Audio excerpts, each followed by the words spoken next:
अजित पवारांपाठोपाठ पंकजा मुंडेंचाही बटेंगे तो कटेंगेला विरोध।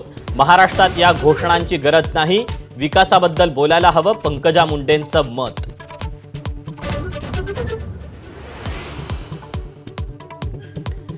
नाशिकमध्ये महायुती आणि महाविकास आघाडीचा राडा। गणेश गीतेंच्या वाहनावर भाजपनं हल्ला केल्याचा आरोप, तर भाजपकडून पैसे वाटपाचा पलटवार। सुप्रिया सुळे सभा सोडून पोलीस आयुक्तालयात।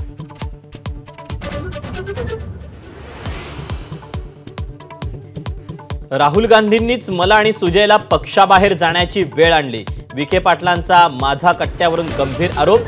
सुजयला राष्ट्रवादीच्या तिकिटावर लोकसभा लढायला सांगितलं, असाही गौप्यस्फोट।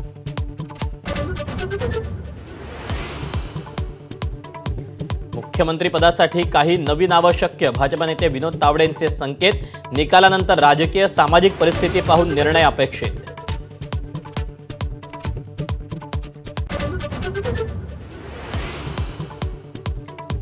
राहुरी नगर मतदारसंघातील उमेदवार प्राजक्त तनपुरेंच्या वडिलांनी दिली कार्यकर्त्याला धमकी। प्रचार करा अन्यथा पाहून घेऊ, प्रसाद तनपुरेंनी धमकावलं।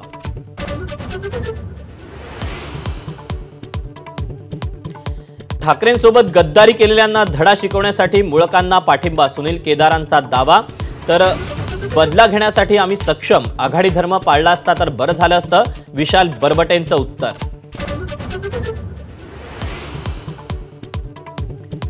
सुनील केदार मारुतीच्या बेंबीतील विंचू।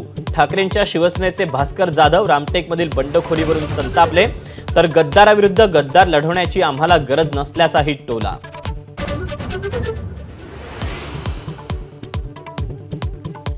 डोंबिवलीत भाजप कार्यालयाची तोडफोड। भाजप नेते जुगल उपाध्याय यांना मारहाण।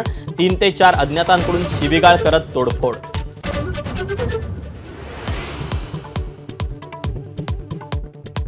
मनसेच्या 17 तारखेच्या सभेला शिवाजी पार्कचं मैदान मिळण्याची शक्यता। आजच परवानगीचं पत्र अपेक्षित। ठाकरे गटाची मागणी अमान्य होण्याची चिन्ह।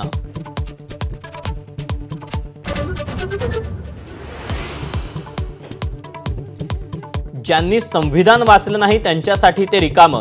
नंदुरबारमधील सभेत राहुल गांधींचा पंतप्रधान मोदींवर निशाणा।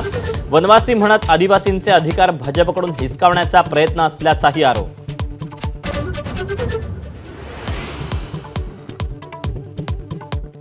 प्रियंका गांधी महाराष्ट्रात विधानसभा प्रचाराच्या रणधुमाळीत। गडचिरोलीतल्या वडस्यात रविवारी 17 नोव्हेंबरला पहिली सभा।